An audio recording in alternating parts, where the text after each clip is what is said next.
ഈശോ മിശിഹായ്ക്ക് സ്തുതിയായിരിക്കട്ടെ.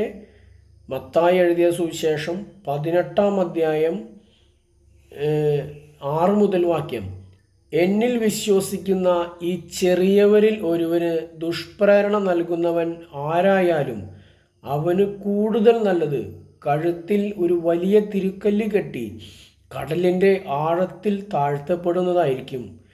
പ്രലോഭനങ്ങൾ നിമിത്തം ലോകത്തിന് ദുരിതം.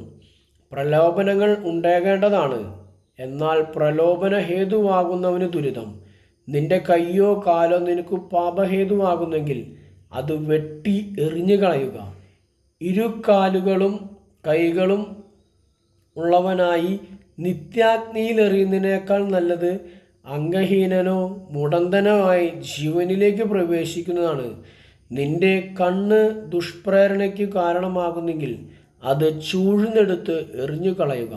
ഇരു കണ്ണുകളോടും കൂടെ നരകാഗ്നിയിൽ എറിയപ്പെടുന്നതിനേക്കാൾ നല്ലത് ഒരു കണ്ണുള്ളവനായി ജീവനിലേക്ക് പ്രവേശിക്കുന്നതാണ്. ആമേൻ. മറ്റുള്ളവരെ പാപം ചെയ്യാൻ ഒരിക്കലും പ്രേരിപ്പിക്കരുത്. നമ്മളോ വീണുപോകും.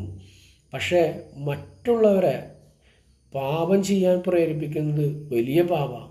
ദൈവത്തിൻ്റെ സന്നിധിയിൽ മനുഷ്യന്മാരാണ് വീണു പോകാം, പക്ഷേ മറ്റുള്ളവരെ പാപം ചെയ്യാൻ പ്രേരിപ്പിക്കുന്നത് ദൈവസന്നിധിയിൽ വലിയ തെറ്റാണ്. അതറിഞ്ഞ് നമ്മൾ ജീവിക്കുക.